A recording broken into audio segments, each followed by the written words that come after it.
Justus is the easiest way to wager on all your favorite sports contests and events with first-to-market odds and lines. Now, find reviews and news for every league, including Major League Baseball, NFL, NBA, NHL, combat sports, esports, and even golf. Bet Online continues to be the top online resource for all sports information, from live in-game betting props and futures. Head to Bet Online today or use your mobile device to join today and make your first sports bet. Now, use our promo code Bleav50 to receive your 50%. Welcome your bonus on your first deposit. Now, Bet Online is where the game starts.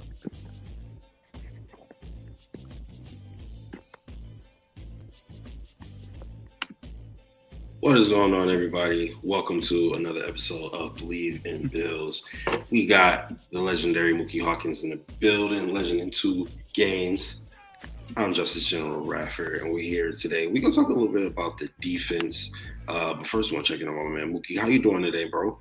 What's going on, I'm good. Man? I'm good. It's Thursday, Friday's around the corner. I'm good. All right. You looking forward to any particular ideas you got in mind about, asking anybody in particular this upcoming week? As far as the Bills? Yeah. You got any burning questions? Right now, we're focusing on the draft. We ain't focusing on free agency right now. It's about to be It's about to be April. I mean, there's still some free agents out there, as we all know, right? OBJ is still out there. Rashaan Evans is still out there. There's still, some solid pieces in free agency is still available. But right now, it's draft time. So you got to point our focus right now on the draft for these next 30 days because, April 28th, April 29th is definitely going down. So, when we come back around on Monday, it's April 3rd. So, right now I'm quite sure that the Bills are, they're going to finalize things with Taylor Rapp and come Monday. We're going to probably get the opportunity to speak with him. We're probably going to get the opportunity to speak back with Jordan Phillips, who's resigned a 1-year deal. So, we're definitely going to probably talk with those guys this week. And then, it may be the Bills still may be willing to sign guys.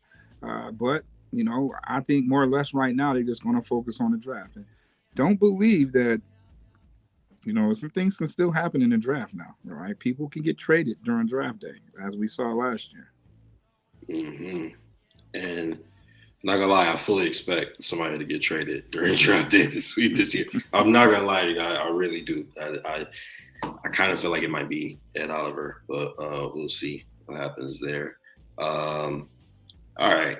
So before I get to any of the questions I got for you today, we gotta ask the initial question of, Leslie Frazier's gone. And, per you, he probably ain't coming back, right? So Sean McDermott, look, he already said he's going to be calling plays. It looks like he's going to be the kind of guy on defense going forward as far as, any type of coordinator is concerned. What type of defense is Sean McDermott going to be playing? Because I know Ron Rivera was just quoted saying that Sean McDermott is very aggressive in his defensive play calling.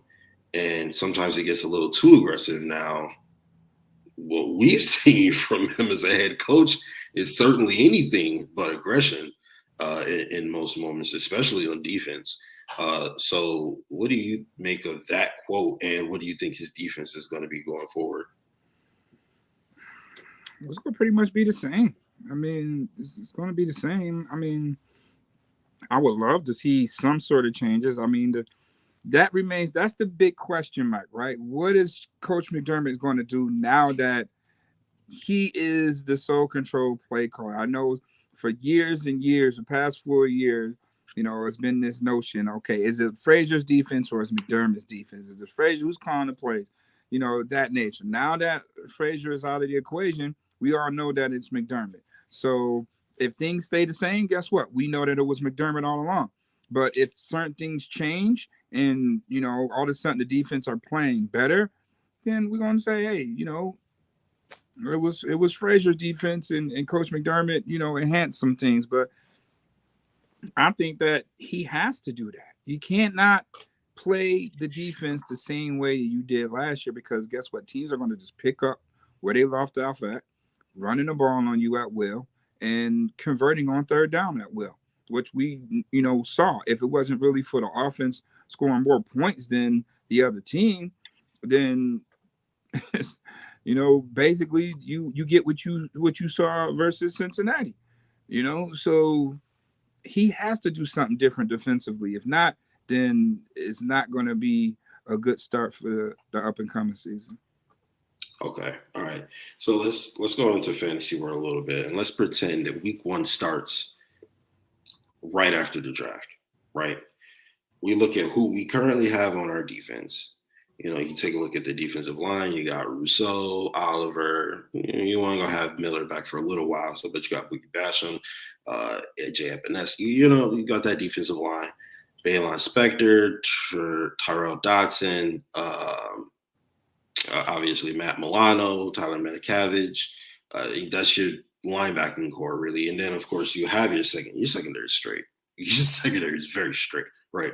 But taking a look at that makeup of players, and then all of that inexperience all right there at one spot in terms of linebacker. What is the best defense that Sean McDermott should think about playing this season? If you don't trade Ed Oliver, then I would try to at least be a 3-4 or an exotic 40 where you show a 5-man surface and drop a guy off and send heat backside or something. You have whatever it is, it has to be exotic. It cannot be plain Jane like we've seen in the past. It has to be some sort of exotic, aggressive style of defense out of this Buffalo Bills team. Because again, if it's still the same, teams are just going to pick up where they left off at. So I would try to at least play Ed to his strong suits. And to me personally, Ed Oliver is a superstar, being a defensive end in the 3-4 defense. He's a superstar. Right now, he's I don't want to say above average right now. I'm just going to say right now, Ed Oliver is an average defensive tackle playing in this 40 system that Sean McDermott has. You know what I mean? So I would push back on that a little bit. I would say he's above average. Ed Oliver has the tools to be good. Yeah, I but do think that this system ain't made for him. It's not consistent. That's the only issue with my guy is it's not consistent. You know what I mean? It has to be consistent. Like, you only get 2.5 sacks, even though some sacks got taken away from him. I'm going to give him 4.5, 5. But it's still not consistent. You have to be consistent. If you want to be an above average or playing at a higher level, you play 17 games. I mean, even if you win, if you get a sack every other game, that's still 8 sacks. We're not seeing that, So it's inconsistent. That's the only thing I have with Ed, and the only reason why I say it's inconsistent because I think we're not playing him to his strong suits. We're not moving him around so he can be that Ed Oliver guy that we saw at the University of Houston. I mean, we never seen Ed Oliver come off the edge in the NFL. Why not try that? We try everybody else. If you got guys like Boogie Basham and Greg Rousseau can play on the interior, why you ain't got Ed Oliver on the outside sometimes? Be exotic, switch your style up a little bit, mix and match personnel groupings and see what you get. You never know how that will turn out. But you don't try it, and teams know that, okay, we're going to keep this guy here. They're going to scheme for it. And then, again, you got mediocre teams running wild on you. All right. So let's deep dive into this 3-4 a little bit, right? So you got Ed Oliver. Is he coming off the right or the left? Is Ed Oliver, is he attacking, your quarterback's blind side, theoretically, if he's a right-handed quarterback, or is he coming off the right or the left? He could be on the left or the right. Just have him in a 3-tech defensive end. Jordan Phillips would be the nose. And you Okay. put Daquan Jones on one side, Ed Oliver on the other side. You Boogie Basham and Von Miller on the other side. Okay. That's your 5-man front. You know, the thing about Okay. it is All who's going right. to be the two linebackers? Because now, what do you do with Right. Taron Johnson?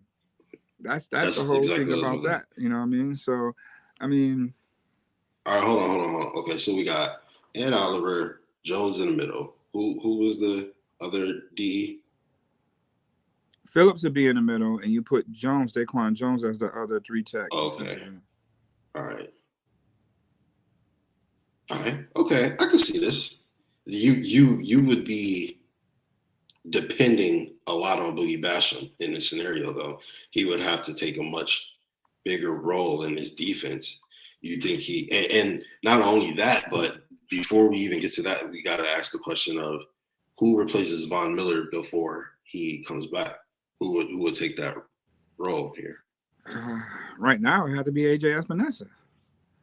You know, Which I it think had to they be trust AJ. him. You don't have Shaq Lawson. Shaq Lawson was really, basically was the one that taken over when Vaughn went down. So it's between Boogie and AJ, but I'll go with AJ because I mean he has a year experience over Boogie, and I will put him in that spot. I will start AJ. I mean, AJ did have a solid. He had probably his best season as he had as a Bill. He had about 6.5 sacks this year. So I think they made him lose too much weight because he appeared to be too light in the ass in Yeah. certain phases of the game. And I know that he had a problem with losing the weight too. So you maybe look to see AJ Epineza coming back a little bit more as natural weight. Anywhere he might come back 270. I know he was 280 in college, and I don't understand why the Bills made him lose 25 pounds. If you got to draft a guy and you got to make him lose 25 pounds, then that means he's not a scheme fit for you. You need to Right. go, AJ Espinosa could have been playing D tackle or pass rushing D tackle. That's what I thought AJ Espinosa is. He's a pass rushing D tackle, a run stopping defensive end. He's not an edge rusher. He's not a Von Miller. I'm trying to make him into that. And, that's another topic of discussion because he has one more year left under contract. So what do we do with him? But right now, I would have to put AJ ahead of Boogie. Okay. All right. Fair enough. All right. So let's assume that the Bills are probably going to take a linebacker somewhere in the 2-3 range. I think that's fair to say. Does that linebacker automatically come onto this defense and is a starter at the position? No, because I mean, right now they're gonna go with Tyrell Dodson. Dodson been in a system for 3-4 years. He knows the cause. He started, for Tremaine when Tremaine went down, so he knows the cause as well. He's another tackling machine, so another guy that Coach Mcdermott can trust that knows his shit. You know what I mean? So I think it'll be Dobson. Now, if they do end up drafting a rookie, then it's competition, right? So, you got to let the chips fall where they may. But I don't think a rookie will come right in and play right away, over Tyrell. You know what I mean? And now, if he grasps it and he's excelling and making plays and stuff like that, then yeah, eventually that will happen. But right now, for now, I just think that the Bills are just going to go with who they have today. Just today. Now, April 28th, 29th, that could change a lot of things, or they still can go and snatch, again, like a guy like Rashaan Evans, a seasoned veteran who's still out there and place him there, but I don't see a rookie coming in and starting over Tyrell Dodson unless he's just knocking things out of the park, during training camp. Okay. All right. I think it's safe to say that Dotson is really going to have an opportunity to compete for the starting position and have a solid chance at actually, securing that spot. Now, if you're looking at the way Sean McDermott typically drafts and the value he typically brings to his later round picks. He's famous for it, right? Looking at that second to third round linebacker, Balen Spector, Terrell Bernard, I guess we could throw Tyler Matakevich in there as well. Theoretically, should that linebacker, if his value is up to standard, should he supplant one of those guys for that second position? Yeah. I mean, that's what you draft them for. I mean, you Bills, they draft, they develop, resign majority of the time, but you just have to see, what these guys are really made of. They drafted them for a reason. I mean, Balen Spector did have, I think, a solid preseason, a solid training camp, but again, it's a different animal when you out there with those ones. I mean, when Terrell Bernard got his start versus Baltimore, he looked a little lost out there. You know what I mean? So that let me know he wasn't ready.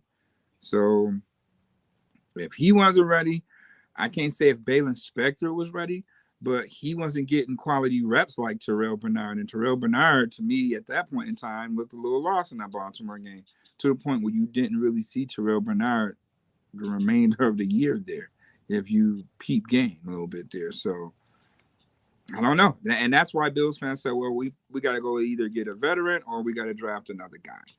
But, I get it. The Bills do have quality depth, and this is the year to say, okay, we're going to have this competition for Tremaine Edmonds' spot. Y'all been backing this guy up for at least 2-3 years. He's gone. So now we're going to see who's the better player for the job right now before we go into the draft or before we go into free agency, because OTAs is not too far behind either. Yeah, it's very true. So they, got to get going here. All right, so theoretically, we will have Dodson, we'll have Rookie. Now, they've made some interesting signings, and by interesting, of course, I mean the Taylor Rapp signing. We look at the safeties here, and we should have Hyde and Poyer, right? What role would Taylor Rapp play in this defense? Right now, Taylor Rapp will be the next safety up in the event of Micah Hyde goes down or Jordan Poyer goes down. Taylor Do you Rapp, think it's like a rotation possibility? What'd you say? Do you think there's a rotational possibility? It's a possibility. I mean, it's a possibility, there, because I mean he can play nickel too. He's a guy that can play multiple positions. So it's just competition all over the place. I mean, he can play both safety positions and he can play nickel too. So who's to say? Who's to say that we bring Taylor Rapp in? Maybe we could move a guy. I don't. It gives you that reason to ponder. Like, damn, like you said, who Tyler? What's going to be his role? You know what I mean? So that's going to be the question I'm definitely going to ask him. Like, what is your role? Because you as a starter for the Rams, you won a Super Bowl with the Rams. So what is your role going to be? Do you fit into the Damar Hamlin role now as the top backup to both safeties? Possibly, be used in the package and third and long situations, more of a dime package, something like that. I'm quite sure the Bills definitely have a plan for Tyler Rapp, but we just don't know what it is at this point. All right. So, of course, at one of the corners, we got Tre'Davious, right? Who gets that second position? Do you think it's going to be Elam? Do you think Benford might, beat him out again, or just some other body, somebody, or Dane Jackson potentially? Who gets that second position? Right now, when you look on the depth chart, Dane is penciled in as a starter because he's been the starter for the past couple of years, But they ended up drafting Kaiir Elam with the first pick last year, and they drafted Christian Benford in the 6th round. And, he ended up playing over Kaiir because Kaiir is a press man corner, and the Bill scheme is a lot of off man. Christian Benford played the exact same defensive scheme that the Bills play in Villanova. So he had some sort of advantage by knowing the scheme, understanding the scheme. Kyer, he's more physical, speedier, and he's a press guy.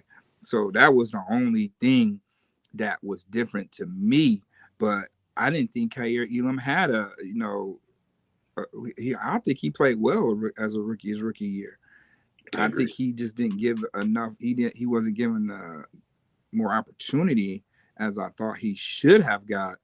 But you know, when certain guys in that coaching staff is pounding the table for you, we know why. You know what I mean? So at the end of the day, I would say if it was me, I'm going with Kyer Elam.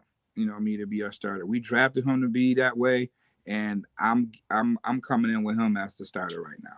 You cannot have him not starting. You know what I mean? It's you can't I mean, I know he's a mentally tough guy, but damn, you gotta wonder, like, y'all drafted me first, and I ain't starting again. Like, I mean, something fishy Yeah, with that. Something fishy with that. something's afoot for sure. Absolutely. That's kind of, I mean, that's a little ridiculous, honestly. I guess we'll see what happens, especially now that Sean McDermott is taking full accountability of the defense. We'll see how that looks and what changes. But a big change. We just lost one of, if not really the biggest leader in our locker room on defense, and Jermaine Edmonds. Um, Looking forward, we almost just lost Jordan Poyer. We could lose Jordan Poyer or Micah Hyde at any point, as you just mentioned, with the signing of Taylor Rapp, it's almost like, well, what role are you going to play? Is there something we don't know yet? Like, what's going on? We kind of, earlier in the offseason, we alluded to the potential of losing Tre'Davious White or Ed Oliver. And then, looking at the rest of these guys, outside of Von Miller, of course, everybody else is kind of young or newer to the defense. Who are going to be the leaders going forward in the next 2 to 3 years for this defense in order to create some more continuity going forward? Well, Greg Rousseau definitely would be one of those guys. Kyer Elam would definitely be one of those guys, and whomever the Bills draft this year, will probably be those cornerstones. You can probably throw Christian Benford in there too, because again, he may take over for Jordan Poyer or Micah Hyde. You know, when their careers is done, we know that. I mean, you don't know what's going to happen, especially with Micah Hyde coming back from that neck injury. So he only have 1 year left under contract. So just say, for instance, the Bills go to the Super Bowl or win. Mike High is done, and I'm quite sure Poyer might call it one too. If they so happen to win the Super Bowl, it happens. I mean, those guys might call it one. And so now, you can have Tyler Rapp and you can have Christian Benford back there, as your two safeties, in Tre'Davious and Kyer. And, you really won't miss a beat, So that's why I say Christian Benford, Kyer Elam, Greg Rousseau right now. Those are your three guys, your three cornerstones of the future. All right. So earlier when we were discussing defensive ends and linebackers, we neglected to mention Rousseau. So we got to fix that real quick because I totally forgot about him, actually. So would he replace maybe Boogie Basham at linebacker, or do you think he would replace Daquan Jones at defensive end? Repeat that again. So earlier when we were talking about the makeup of the team, of the defense, we forgot to mention Greg Rousseau. So does he replace Daquan Jones at defensive end, or does he replace Boogie Basham at linebacker? Or no, he stays Boogie on the Basham. edge. He stays on the edge. When I talk about 3-4, yeah, he stays on the edge. It's Rousseau, Ed Oliver, Jordan Phillips, Daquan Jones, Von Miller. But right now you have to juggle that between Boogie and AJ. Okay. All right. Let's see. All right, cool enough. All right, so we kind of talked about, everything looking kind of to the future, right? But this upcoming season, the here and the now, again, we just lost the biggest leader on our defense, maybe one of the most productive members of our defense for sure. Do you think the production of Tremaine Edmonds for this upcoming season can be masked or made up for? And in what ways can the Bills make that happen? But that's up to Boogie. He has to come in. He has to, work his tail off this offseason, come into camp, ready to prove himself. So year 3 is normally where, a guy would basically appear. He would start playing to his potential. Just like, everybody kind of like evolved year 3 when you look at this Bills team. Josh Allen, he evolved year 3. Mike Milano, he evolved year 3. Deion Dawkins, he evolved year 3. Dawson Knox, he evolved year 3. So when you look at how the Bills kind of develop, it's give you that 3-year window to really figure out, is this guy worth the potential where we drafted him at? So this is the season where we would evaluate Boogie Basham and Greg Rousseau year 3 to see where they are. Then again, Ed Oliver, year 3 was a better year, but was it really? So you have to see what happens this year, and if they don't, then you have to say that you got to start moving guys, and that's okay. But sometimes they don't want to do that because you draft a guy, so it kind of seemed like you're not hitting on your draft picks. But if you're not, you still gotta move them. Don't be naive to the fact you still gotta move them, because if you don't, those guys end up walking, just like Tremaine Edmonds did. You don't get nothing for them in return. So that's just like adding insult to injury. And, the Bills can't keep doing that. I know that for a fact. They can't keep doing that. So they just have to cut their losses, know when to hold them, know when to fold them, and make decisions, learn from them. And man, if he doesn't fit your scheme, damn it, draft the guys that fit your scheme. Don't draft the guy to develop him to fit your scheme, because that's going to take time. You know what I mean? I need you plug and play guy right now. If I'm drafting you first, second round, you're plug and play guy now. I ain't got time to wait and see that you're going to, play to this potential in 3 years. How many times we draft to potential, and how many times has that really panned out? You got to draft a guy that 100% fits your scheme. Not, okay, well, I can turn him into this if he could just lose 25 pounds, or I could turn him into this if he can just read and react a little bit more better. No, draft a guy that fits your scheme. This is how Christian Benford fits your scheme. Draft a guy in the first round the same way. You know what I mean? So that's all I got to say about that. Yeah, absolutely. All right. So now looking at this defense, I don't think this is a bad defense. It's not a bad defense at all. I mean, they've been in top 10 the past 4 or 5 years. Right, exactly. It's just that in the playoffs, they can't stop nobody when the playoffs come. That's also because true. they stay the same. They don't do nothing exotic. They don't surprise you. What you see is what you get. So that is what has to change. Other than that, it's a good defense. But okay, is it bend, don't break? If it ain't broke, don't fix it. Other teams fix it in the playoffs. So they got to do something different. You got to do something that the teams is not really expecting you to do to win. And mix it up. Bills don't mix it up enough. They don't mix it up on offense. They don't mix it up on defense at times. And that's how they lose ball games. And again, they only lost 3 of them last year. Well, 4 if you count the playoffs. But, out of those 3 games they lost in the regular season, they really shouldn't have lost. So that's the real ultimate head scratcher right there. So it's like, wow, what's this? And those are big question marks. Like, how do you,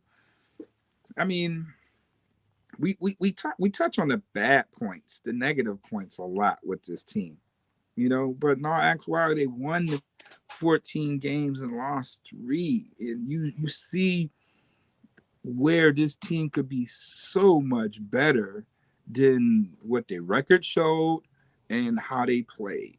They Yeah. could be so much better, you know.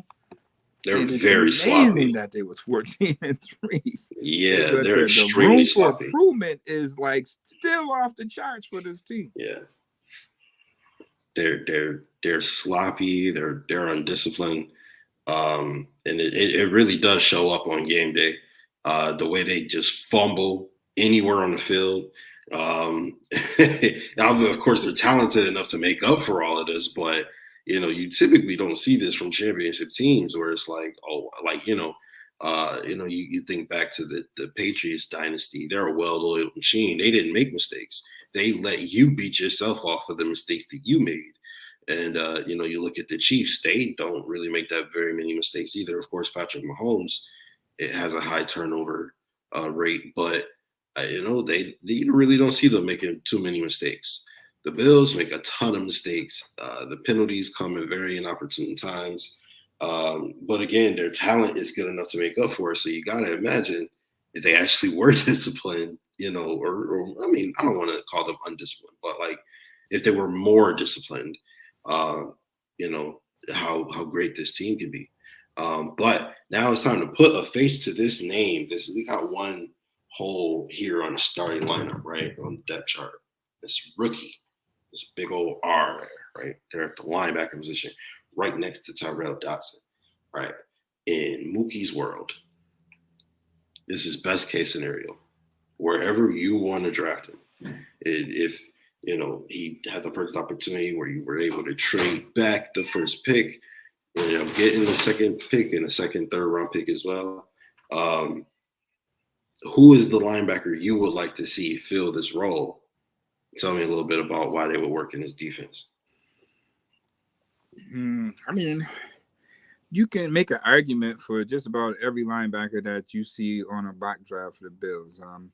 The kid from Arkansas, Drew Sanders, Jack Campbell is solid. Noah Sewell is good, and Trenton Simpson is good. Even your guy Haney, from Washington State. They all fit the mold, but my biggest thing is, Matt Milano is 6'1", 225 pounds at best. You can't have a stack backer that's light in the ass that way. We can't have two linebackers that's 6'1", 225. You got to have a guy that can know how to shed blocks. And sometimes that's what even Tremaine Edmonds struggled with, shedding Yeah, blocks, And so and we need a finishing on guy that can tackles. quickly diagnose and shed quick as well. Because once Tremaine Edmonds got blocked, running backs was to the third level. And if the safety didn't make that tackle, that guy was gone. You know what I mean? So we need a linebacker that could quickly diagnose and shed ASAP. And I don't know. I think I like Noah Sewell from Oregon because I mean he's a tough specimen. He knows how to shed, and he gives you something in coverage. But I just like the fact that he can play all three downs for you. He can rush the passer as well, but he has that frame. I mean, 6'3", 250, and we need somebody with some size.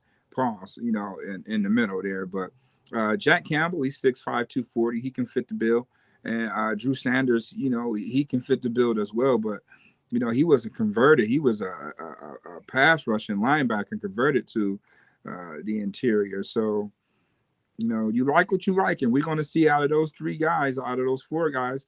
Trenton Simpson is another guy, 6'3", 240. That's very athletic. He's a cover linebacker too. But I think that all these rookies are going to kind of struggle with shedding blocks because these NFL linemen, they ain't no rookies. They're solid at what they do, but I just I like Noah Sewell because I seen him as a more physical specimen in the interior. I mean, I know Jack Campbell, he plays downhill too, but I just like the way Noah Sewell plays. NFL pedigree, obviously we know his brother Panay Sewell, that plays in Detroit. So I just think that I like Sewell at pick 59, but I wouldn't be mad if any one of those guys fell to us. Sanders, Campbell, Simpson, Henley, and Noah Sewell as well. But I don't think that you can. I wouldn't grab any one of those guys at pick 27. Well, that really pretty much completes the defense. Now, here is the final and most important question. With the right game plan, the right scheme, is this defense good enough to win a Super Bowl in this league as it currently stands? When you got the Patrick Mahomeses of the worlds and the, Cincinnati Bengals and the Justin Herberts, and I mean the Dolphins look like they coming. The Jets look like they could be coming. Is this defense good enough to compete in this AFC? Right now, like today, no. No Von Miller. We don't know who's in the middle, who's calling your defense for one. We don't know who's calling the defense, who's calling the front end. We know Poyer and Micah Hyde, they can call the back end. But who's calling the front end of that defense? We don't know who's calling it. Tremaine Edmonds did that for 4 years. He was the quarterback of this defense for 4 years. So we don't know who his replacement is. Ed Oliver can be back anywhere between week 4 or week 8. So, it's a lot of question marks, that concerns me, with those just two factors alone. So right now, no, I'll say no. Today, I'm saying no. Right. Next month might be different, but today, next month might be different. No. We'll know a little bit more about what the defense will look like if they go out and get maybe some, again, your boy Evans is out there. There are a ton of edge rushers out there. Jadeveon Clowney, Frank Clark. Those guys are out there for the taking.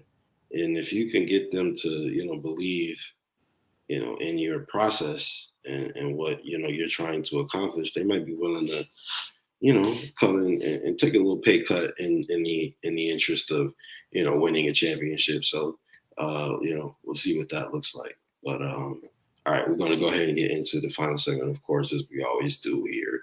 We're going to see what Muki Hawkins thinks. We're going to see what's on his mind. Anything you want in the world, let us know, Mook. A moment with Muki. What is my moment today? Can we go get OBJ? Can we just get this shit over with and just go get OBJ? What are we waiting on getting OBJ? I know that everybody was talking about the DeAndre Hopkins situation, and no, we're not in the talkings to acquire his services. I don't believe that neither. I still think that the Bills are quietly still in the hunt for D-Hop, but go get OBJ.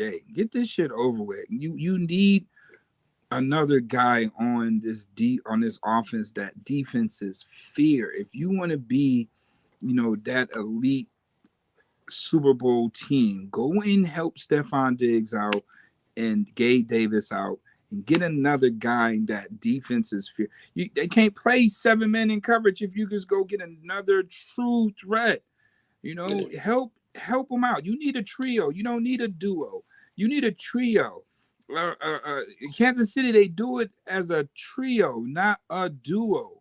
When you look at it, it was Kelsey, Juju, and man, that three-headed monster they had as the trio was McCole Hartman, MVS, and any other scat back you could think of that they had over there. And also Pacheco. Right. I mean, they did it with Pacheco in the run game, but I'm talking about passing game. They had weapons. Go get you weapons. I see the Bills loaded up with Hardy and Sherfield, but teams don't fear them.